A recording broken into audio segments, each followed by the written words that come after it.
ಕುಂಬಳೆಯಿಂದ ಸುಮಾರು 5.5 ಕಿಲೋಮೀಟರ್ ದೂರದಲ್ಲಿರುವ ಈ ಸುಂದರವಾದ ತಾಣದಲ್ಲಿರುವ ಕಾವೇರಿ ತೀರ್ಥ ಹೆಸರಿನ ಈ ಕೊಳದಲ್ಲಿ ಸೋಪು ಅಥವಾ ಶಾಂಪೂವನ್ನು ಬಳಸದೆ ಹಾಗೆ ಮಿಂದು ಎದ್ದಲ್ಲಿ ನಮ್ಮ ಚರ್ಮಕ್ಕೆ ಅಗತ್ಯವಿರುವ ಒಂದಷ್ಟು ನೈಸರ್ಗಿಕ ಖನಿಜಗಳು ಸೇರಿಕೊಂಡು ಮನಸೋಲ್ಲಾಸವು ಉಂಟಾಗುತ್ತೆ ಅನ್ನೋದು ಭಕ್ತರ ಒಂದು ನಂಬಿಕೆ.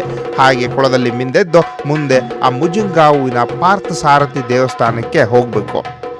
ಪುರಾಣಗಳ ಪ್ರಕಾರ ಮುಚ್ಚುಕುಂದ ಮುನಿಗಳು ದ್ವಾಪರ ಯುಗದಲ್ಲಿ ಇದೇ ಕೊಳದ ಬಳಿ ತಪಸ್ಸನ್ನು ಮಾಡ್ತಾರೆ. ಅದಕ್ಕೆ ಪ್ರತಿಯಾಗಿ ಶ್ರೀಕೃಷ್ಣ ಪರಮಾತ್ಮ ಅವರಿಗೆ ಪ್ರತ್ಯಕ್ಷನಾಗ್ತಾನೆ.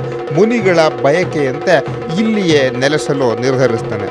ಅದರ ಪರಿಣಾಮವಾಗಿ ಈ ದೇವಸ್ಥಾನವನ್ನು ಕಟ್ಟಲಾಗುತ್ತೆ.